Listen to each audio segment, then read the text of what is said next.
Darth Sidious, the Dark Lord of the Sith, took 3 apprentices across his long climb to power, and Count Dooku, the most gifted of the 3, received the least training of any of them. The Sith held to one law above the rest, the rule of 2, a single master and a single apprentice at any time. The student kept on hand to replace the teacher one day. The first of them was Maul, brought up from infancy inside a hidden compound, and handed to combat instructors before he was old enough to question any of it. The Legends novel describes a boyhood that began among training droids and moved to the combat pits of Orsis. There, instructors drilled Maul into a hunter and a killer until fighting was the only language left to him. The last of the 3, the fallen Jedi the galaxy would come to fear under the name Darth Vader, would receive years of close, personal attention from Sidious. Dooku, the apprentice in the middle, looked like the strongest of the 3. Dooku had given nearly 70 years to the Jedi Order. He carried a reputation as one of the finest swordsmen alive, a Jedi Master whose skill with a lightsaber invited comparison with Grandmaster Yoda. He had also been born into the ruling house of Sereno, heir to one of the galaxy's wealthier noble lines, and the Jedi valued him as a diplomat as much as a warrior. When a man like that knelt to Sidious, the Dark Lord gained an apprentice already shaped by decades of elite training. Dooku had earned his power and his standing many decades before he pledged himself to the Sith. Given all of that, the apprenticeship that followed ran strangely short. Sidious spent about 10 years on Dooku. In that whole stretch, he passed along only a portion of what the Sith had to teach. The Count came out the far end, certain that he stood near the top, a partner in the plan to remake the galaxy, close to an equal in the work ahead. But the truth ran colder than the Count ever guessed. Dooku came away with less than Maul had been given years before him. Almost nothing of those 10 years survives in the open record. The Jedi kept careful archives, and the lives of the other Sith apprentices run thick with detail. The making of Darth Tyrannus, the name Dooku carried in the shadows, sits nearly blank, hidden from the most watchful order in the galaxy. A gap like that one looks at first like neglect, or like a teacher cutting corners with a student who needed less hand-holding. Everything else about the Dark Lord argues against the idea. Sidious weighed every move years in advance, and keeping his sharpest apprentice on a short ration of knowledge fit that same cold care, a choice rather than an accident. Fed the full depths of the dark side, a student with that much talent could have grown into almost anything. Why Sidious rationed the lore so tightly starts on Coruscant, the Republic's capital, in a district the Jedi never thought to search. The place sat below the gleaming towers of the Senate District, close enough to walk to, far enough to forget. Generations earlier, factories there had turned out spacecraft parts and labor droids by the shipload, until the cost of doing business climbed too high and the work moved off-world.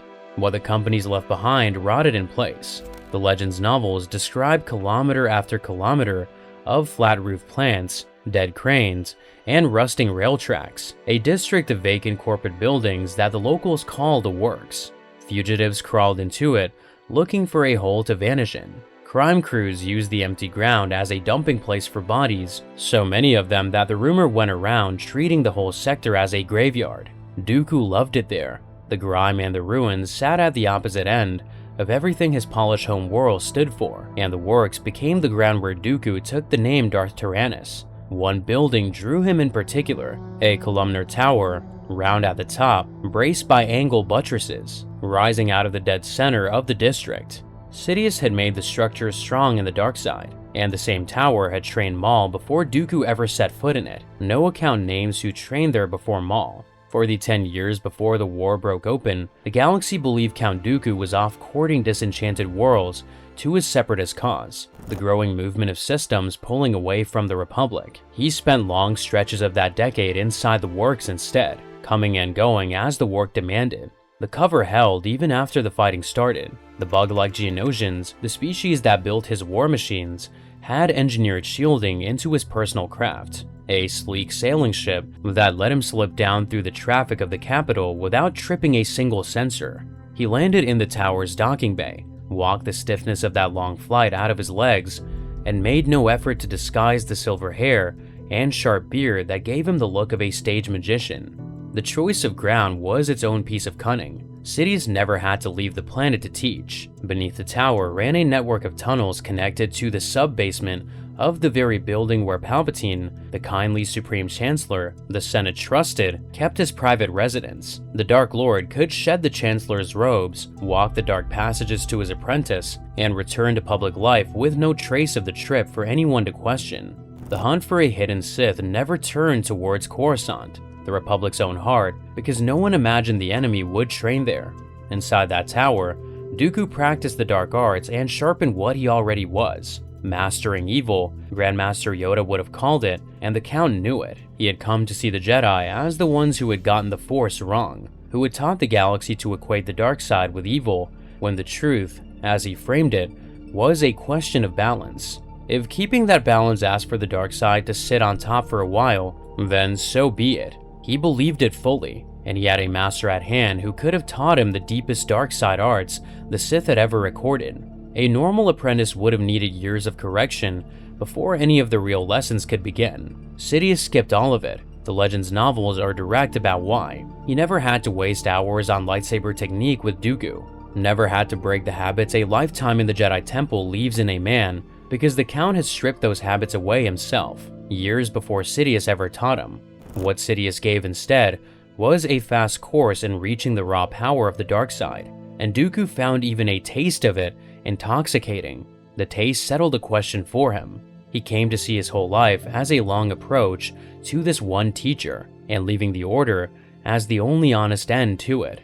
The speed made sense because of who Dooku already was. In both the Legends and canon tellings, the pull towards the dark ran deeper than the Order ever knew. The current canon traces it to a young Dooku's fascination with a Jedi who hunted Sith relics, and to the hidden vault where the Order locked the artifacts it judged too dangerous to leave loose, and the archive of forbidden artifacts. A younger Dooku had circled that darkness with open curiosity. By the time Sidious reached him, the work of temptation was mostly finished, which let Sidious skip past persuasion and move straight to power. Sidious had shaped his first two apprentices for opposite purposes. Maul had been raised as a secret weapon and a public decoy, kept apart from the world, drilled into a hunter, and aimed at targets without ever being trusted with the larger design. Sidious told him little, because the role asked for little. The same stories catch the Dark Lord weighing the problem in cold terms, wondering whether Maul would be of any use once the war was won,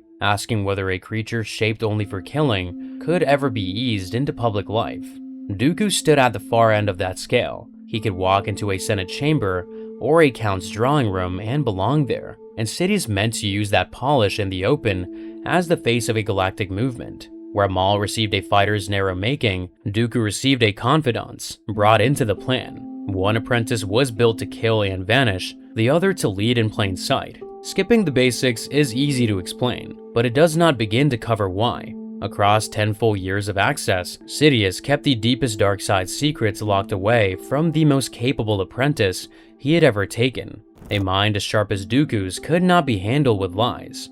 He would have caught the seams in any ordinary deception, and a lie exposed would have bred exactly the suspicion the Dark Lord did not want in an apprentice that powerful. So Sidious reached for a stranger tool. He told Dooku the truth, or enough of it to feel like the whole. He brought the Count into the grand design as a trusted insider, spoke openly about the long plan to gut the Republic and remake it, and let Dooku believe he stood among the few who understood where the galaxy was headed. The loyalty that grew out of that trust ran hot and personal. In the Legends novels, Sidious once pressed Dooku on whether he still loved his own master, Yoda, and when the Count brushed the idea aside, the Dark Lord answered in a voice that stories called honeyed poisoned, telling him that a good student always loves his teacher. Dooku had come to dread the moments when a conversation with Sidious went wrong, when he failed somehow to please the master, and he carried that dread the way a younger man carries the fear of disappointing a father. He had emptied the place Yoda once held in him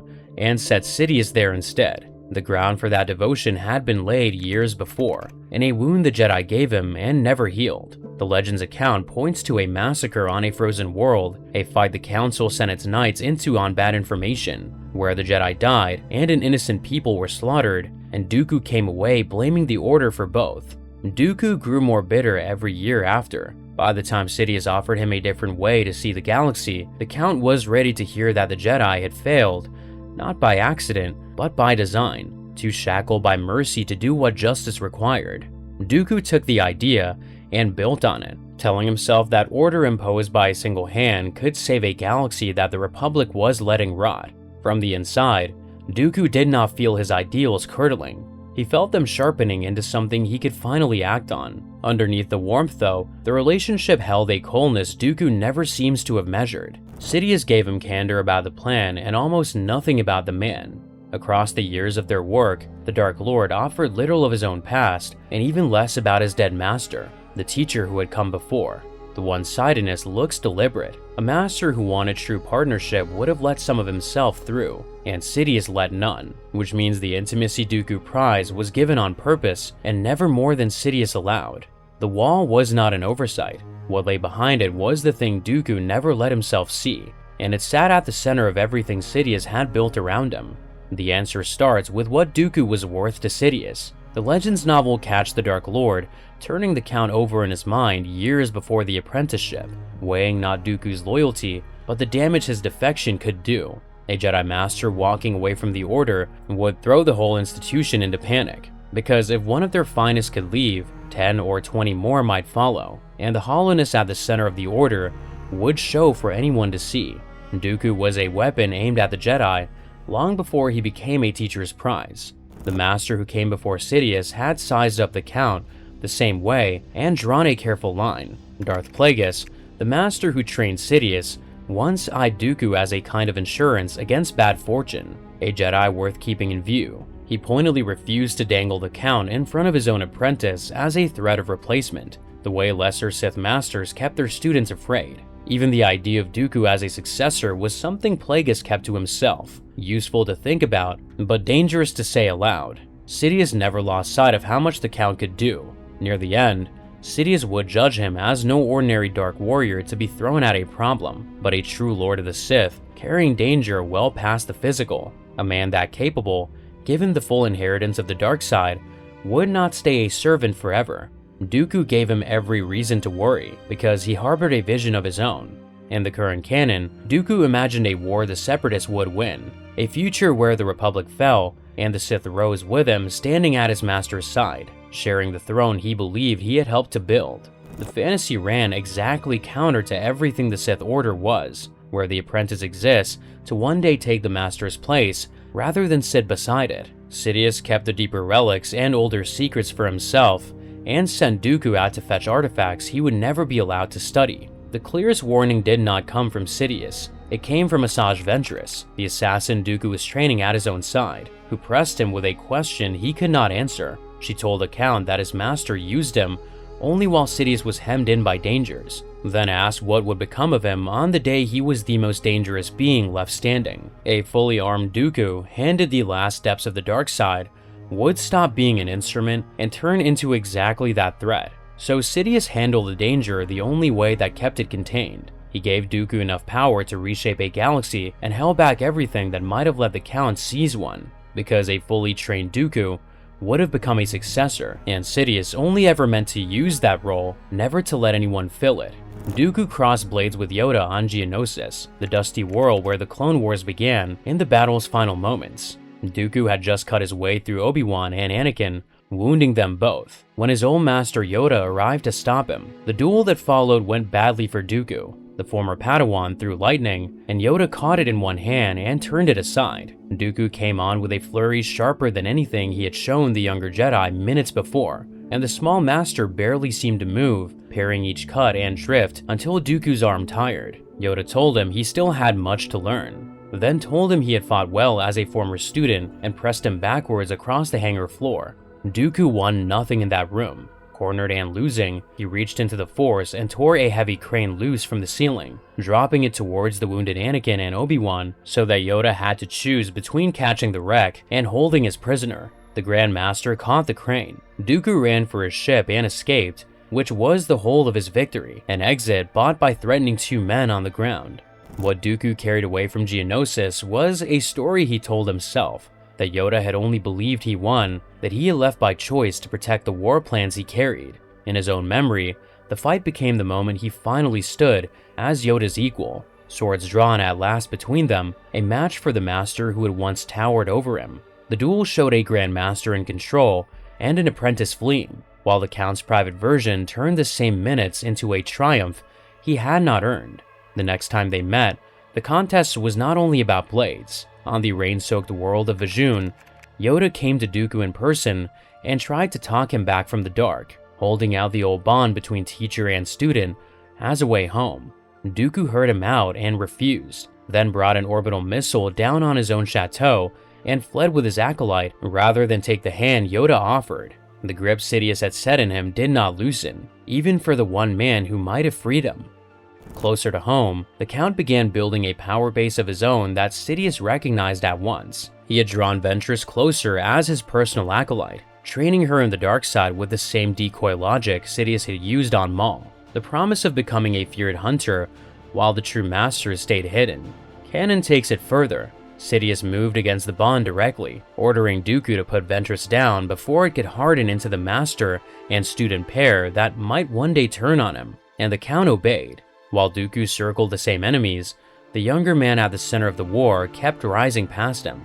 By the late fighting, Anakin had grown into a swordsman of raw power in the aggressive Gemso form, and Dooku himself recognized the boy as fine a stylist of it as he had ever seen. His own elegant Makashi unable to meet that kind of force head-on. As Anakin rose, the threat Dooku posed thinned out, and the door that opened was exactly the one Sidious had been waiting on. The door opened aboard the Invisible Hand, the flagship where Dooku made his last stand. Anakin and Obi-Wan came at him together, and the Count fought them the way he always had, certain he held the room, playing the contest like a man who had already won it. The Legends novels let the reader sit inside his head as the certainty curdles. He took the two Jedi for the same overmatched pair from Geonosis, and only when their blades moved in ways he could not place did he register, too late, that these men had become a real match for him. Dooku never saw the rest coming. Anakin cut him down to helplessness and stood over him with both blades crossed at his throat, and Dooku looked up expecting his master to intervene. The order came instead from the Chancellor he trusted, the voice telling Anakin to finish it.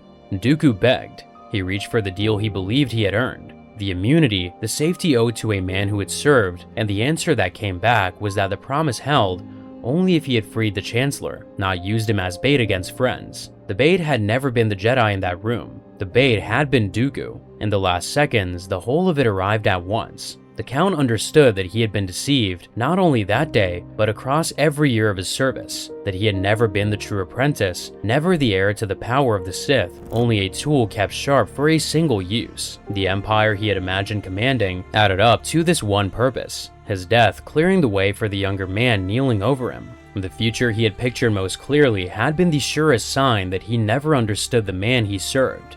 Anakin's blades closed, and Dooku died still half believing in a partnership that had never existed. Dooku had a life stretching long before Sidious found him. 70 years as a Jedi, a Padawan of Yoda's, a master to Qui-Gon Jinn, and a slow disillusionment the Order never saw coming. His complete arc covers how he built his own theology of the dark side, what he believed he was fighting for, and why none of it saved him. The war he helped ignite is the same one that pulled Anakin Skywalker towards the Emperor's orbit, and the Chosen One's journey from Tatooine to the throne room, the promises made, the fear that consumed him, and the night the Republic fell, runs from the Clone Wars all the way to the Mask.